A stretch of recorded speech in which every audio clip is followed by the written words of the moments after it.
샬롬.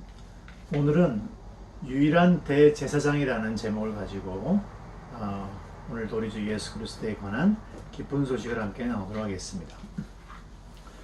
예수님 시대의 대제사장은 가야바라는 인물이었습니다. 마태복음 26장 57절에 당시의 대제사장이, 이스라엘 대제사장이 가야바라고 나옵니다. 이 가야바는 헤롯이 임명했는데, 헤롯은 가야바 외에도 안나스라는 대제사장을 임명함으로써 복수의 대제사장 제도를 운영하고 있었음을 알 수가 있습니다. 이렇게 복수의 제사장을 임명한 이유는 분명 성전을 통제하기 위한 시도라고 생각이 됩니다. 예수님이 체포되어서 대제사장 가야바에게 끌려왔을 때 가야바는 특이한 행동으로 주목을 받았습니다. 바로 자기 옷을 찢은 것입니다. 마태복음 26장 65절을 보면은 이에 대제사장이 자기 옷을 찢으며 이르되라고 기록하고 있습니다. 이 행동은 당시 분노나 슬픔을 표현할 때 나올 수 있는 그러한 모습입니다. 하지만 그 당사자가 대제사장이라면은 그 의미는 많이 다릅니다. 레위기 21장 10절을 보면은 다음과 같은 말씀이 있습니다. 자기 형제 중 대제사장입니다. 제사장 가운데 관유로 부음을 받고 위임이 되어 그 예복을 입은 대제사장은 그의 머리를 풀지 말며 그의 옷을 찢지 말라라고 기록하고 있습니다. 대제사장에게 금지된 행동 중에 하나는 어떠한 경우에도 자신에게 입혀진 그 제사장복, 그 옷을 찢지 말아야 하는 것입니다. 하지만 혹시 모를 사태에 대비하여 대제사장의 이 관복은 특별히 제작이 되었습니다. 찢지 못하도록 특별히 제작한 것입니다. 출애굽기 28장 32절을 보면은 겉옷 한가운데 머리를 넣을 구멍을 내고 그 구멍의 둘레를 갑옷의 기처럼 단단히 홀쳐서 찢어지지 않도록 한 것입니다. 이렇게 만들었음에도 불구하고 당시 가야바는 예수님 앞에서 자기의 옷을 찢어버렸습니다. 이 행동은 스스로 자신의 대제사장 직분을 상임한 것이나 마찬가지입니다. 그런데 오늘 우리는 이 사건이 발생하기 전에 또 다른 매우 특이한 사건 하나에 주목해야 합니다. 그 사건은 요단강에서의 세례 요한의 언명입니다. 요한은 요한복음 3장 28절 이하에 다음과 같이 말을 했습니다. 내가 말한 바 나는 그리스도가 아니요 그의 앞에 보내심을 받은 자라고 한 것을 증언할 자는 너희니라. 신부를 취하는 신랑이나 서서 신랑의 음성을 듣는 친구가 크게 기뻐하나니 나는 이러한 음성으로 충만하였노라. 30절입니다. 그는 흥하여야 하겠고 나는 쇠하여야 하리라 하니라. 세례 요한은 예수님께 세례를 준 이후에 이제부터는 예수님은 흥해야 되고 자신은 쇠해야 한다고 선언하였습니다. 그런데 이 선언은 언뜻 잘 이해가 되지 않습니다. 왜냐하면 당시 세례 요한은 수많은 백성들의 지지를 받고 있었고 또 예수님이 누구인지에 대해서 누구보다도 잘 알고 있었던 예언자입니다. 만약에 세례 요한이 이 시점에서 예수님의 제자가 되어 함께 사역을 했다면 예수님의 사역이 보다 효과적이고 어떻게 얼마나 잘 되었을지 우리는 충분히 짐작을 할 수 있습니다. 하지만 그럼에도 불구하고 세례 요한은 예수님과 더 이상 관계를 맺는 것을 거부했습니다. 그리고 예수님은 흥해야 하고 이제 자신은 쇠퇴해야 한다고 말을 했던 것입니다. 요한이 이처럼 주장한 이유는 그의 세례 요한의 가문의 배경에서 찾아보아야 합니다.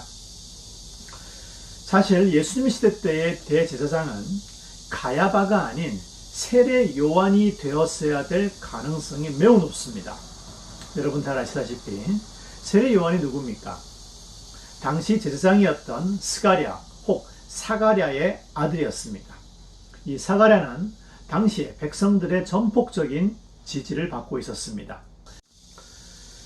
세례 요한은 당시 백성들의 큰 지지와 존경을 받고 있었던 스가랴, 이 사가랴의 아들이었습니다. 따라서 세례 요한은 제사장이 나올 수 있는 가문, 아론의 후손, 좀 더 정확하게는 저번에 말씀드린 것처럼 사독 계열의 제사장이 될 인물이었습니다. 우리는 구약의 제사장직이 세습직임을 알고 있습니다. 따라서 요한은 아버지의 후광을 입어 분명 대제사장이 되었으리라고 가정하는 것은 전혀 무리가 없습니다. 하지만 당시는 로마치아였고 헤롯 가문이 통치하던 시절이었습니다. 따라서 유다에서의 대제사장은 이러한 백성들의 존경이나 신임과는 상관이 없는 정치적인 논리에 의해서 결정되었습니다. 대부분의 백성들이 지지하고 따랐던 대제사장 요한이 아니라 안나스와 가야바라는 인물이 대제사장이 된 것입니다. 그리고 요한은 예언자가 되어 광야로 나갔습니다. 이제 우리는 당시 왜 수많은 사람들이 요단강으로 세례 요한을 보기 위해서 따라갔는지 잘 이해할 수 있습니다. 백성들의 마음속에서의 진정한 대제사장은 다름 아닌 사가랴의 아들 요한이었던 것입니다. 그러나 요한 역시 백성들을 대표할 수 있는 유일한 참 대제사장은 오직 한 사람뿐임을 알고 있었습니다. 비록 요한이 당시 공식적인 대제사장은 아니었지만은 백성들의 지지를 받고 있었던 실질적인 대제사장으로서 그가 예수 그리스도의 오심을 보았을 때 이제 자신에게 남겨져 있는 유일한 역할은 유일한 참 하늘의 대제사장이신 예수님께 자기의 직분을 물려주는 것입니다. 그러나 요한 역시 백성들을 대표할 수 있는 유일한 대제사장은 오직 한 사람뿐임을 알고 있었습니다. 당시 요한이 비록 공식적인 이스라엘의 대제사장은 아니었지만은 백성들의 지지를 받고 있었던 사실상의 대제사장이었지만은 그런 자신의 역할이 이제 하늘에서 내려온 유일한 참 대제사장이신 예수님께 그 역할을 물려주는 것임을 알고 있었습니다. 요한은 바로 그러한 의미에서 예수님께 물로 세례를 베푼 것입니다. 이것은 마치 새로운 대제사장을 임명하는 것과 같습니다. 새 대제사장을 기름을 부어서 임명하듯이 요한은 대제사장으로서 새로운 하늘에서 내려온 대제사장에게 세례를 주어 임명하고 이제 그는 물러가야 하는 것입니다. 저번에 말씀드린 것처럼 예수님은 아버지 쪽 북의 요셉을 통해서는 유다지파 다윗의 후손이지만 또한 목의 어머니 마리아를 통해서는 사독계열의 제사장의 자격을 갖추고 있음을 제가 말씀드린 바 있습니다. 마리아의 친족이 바로 요한의 아버지 스가랴와 이 친족 관계였음을 제가 설명드린 바가 있습니다. 따라서 이제 예수님이 십자가에 돌아가실 당시엔 이스라엘에 남아있는 유일한 대제사장은 이제 오직 한 명만이 존재하였습니다. 세례 요한은 자신의 대제사장으로서의 실질적인 대제사장으로서의 모든 권한을 예수님께 공식적으로 이양한 바 있습니다. 그리고 로마와 헤롯에 의해서 임명된 가야바는 부지불식간에 자신의 옷을 찢음으로 대제사장 자리에서 사실상 박탈되었습니다. 이제 이스라엘에 남아있는 대제사장은 오직 한 명밖에 없습니다. 그분이 바로 예수 그리스도입니다. 그리스도, 기름 부은 자라는 뜻입니다. 바로 예수님 대제사장인 것입니다. 이제 그는 백성들을 대표하여 그리고 이제 저와 여러분을 포함한 모든 인류를 대표하여 십자가로 나아갑니다.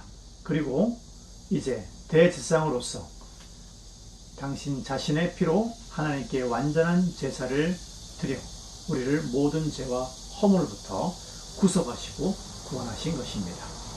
오늘도 이렇게 우리 주 예수 그리스도에 대한 기쁜 소식을 통하여 한 주간도 승리 가운데 다스리며 살아가는 모든 우리 주님의 자녀가 될 것을 예수님의 이름으로 축복합니다. 감사합니다.